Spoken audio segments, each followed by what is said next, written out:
అందరికీ నమస్తే అండి. జగన్మోహన్ రెడ్డి ఎక్కడికెళ్ళినా కూడా ఖచ్చితంగా లేకిమందు ఉండాల్సిందే. పనికిమాలిన వెధవలమాట. ఈరోజు జగన్మోహన్ రెడ్డి నర్సీపట్నం వెళ్ళాడు. విశాఖ ఎయిర్‌పోర్ట్‌లో దిగ్గానే అక్కడ కొంతమంది సైకోగాళ్ళు ఉంటారు కదా! వైసీపీ కార్యకర్తలే. మనం అనుకున్న లేకిమంద. వాళ్ళు కనపడగానే సాక్షివోడు ఊరుకోడు. ఈడెళ్లి ఏదోటి రెచ్చగొడతాడు వాళ్ళని. వాళ్ళు సోయి మర్చిపోతారు. అసలు మనం ఎందుకొచ్చాము? మన నాయకుడు ఎందుకొచ్చాడు ఇక్కడికి? మనం ఏం మాట్లాడుతున్నాం అనే ఇంగిత జ్ఞానం కూడా లేకుండా ఆడా లేదు, మగా లేదు. ఎవడు మాట్లాడినా బూతులు మాట్లాడటమే. నేనిక్కడ ఒక థంబ్‌నెయిల్ పెట్టే ప్రయత్నం చేస్తా.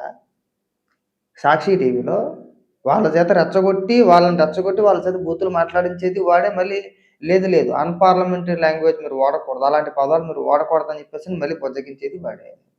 ఏం పోయే కాలమండి మీకు? చంద్రబాబు నాయుడు గారి వయసెంత? మీ వయసెంత? మీరు చిన్న చిన్న పిల్లల చేత కూడా. కడుపుకి అన్నం తింటున్నారో, గడ్డి తింటున్నారో ఒక్కొక్కసారి నాకు అర్థం కాదు. మిమ్మల్ని 151 సీట్ల నుంచి 11 సీట్లకి కేవలం పరిమితి చేసింది ఈ నోటి దూల వల్లే. నాయకుల దగ్గర నుంచి కార్యకర్తల వరకు ప్రతి ఒక్కడికి నోటి దూల, భయంకరమైన నోటి దూల. లేఖితనం మాట. పరమ లేఖి యాదవులందరూ కూడా వైఎస్ఆర్‌సీపీ పార్టీలో ఉంటారు. ఇంకా ఆ లేఖితనానికి ఇంక హద్దులుండవమాట. అవధులుండవు ఇంకా. చంద్రబాబు నాయుడు గారు నిరసనగా అంటే ఇలాంటి పదాలు వాడితే బాగోదేమో. అంత ఉండదు మన వయసు. ప్రతి భోగేదవకి ఇదొక అలవాటయిపోయింది. రావడం, ఇష్టానుసారంగా మాట్లాడడం, చంద్రబాబు నాయుడు గారిని ఉద్దేశించి బూతులు తిట్టడం. మీకేమైనా కొమ్ములొత్తాయనుకున్నా జగన్మోహన్ రెడ్డి కిరీటం పెడతాడా?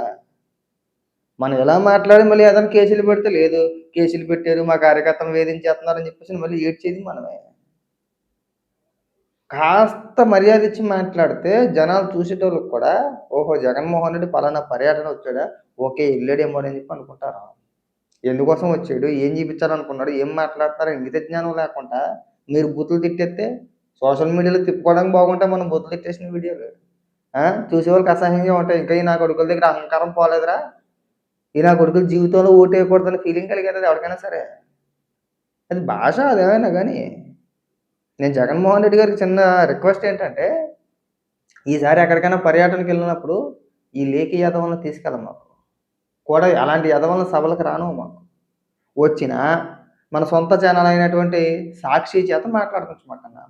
పరమ దరిద్రంగా మాట్లాడుతున్నారు. హ్మ్. ఒక పక్క మీ కార్యకర్తలందరూ సుద్దపూసల్లాగా ఇక్కడ నువ్వేమో కలరింగ్‌లు ఇచ్చేస్తా ఉంటావు. ఆ లేఖి యెదవలేమో అక్కడ బూతులు మాట్లాడేస్తా ఉంటారు. గతంలో నువ్వు మాట్లాడించేసిన బూతులు ఇవన్నీ కూడా. పోనీ ఆ లేఖితనం ఏమన్నా వాళ్ళకి స్వతహాగా వచ్చిందంటే కాదు. తమరిదయ్యే అది కూడా. నువ్వు ఎలా లీక్‌గా మాట్లాడితే వాళ్ళు కూడా అలా లీక్‌తనంగా మాట్లాడేస్తున్నారాళ్ళు. అర్థమైందా అన్న?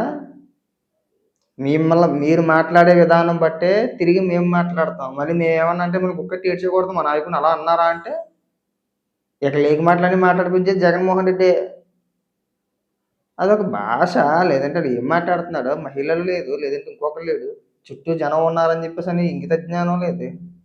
పోనీ మాట్లాడే ఎదవకి బుద్ధి లేదనుకుంటే పక్కనున్న ఆడోళ్ళకి ఏమైందో తెలీదు. ఆళ్ళు అలాగే మాట్లాడుతున్నారు. ఏదో ఊగిపోతా, ఆవేశపడిపోతా, గొంతు చించుకొని, గొడ్డలు చించేసుకొని ఏం అవసరమండి?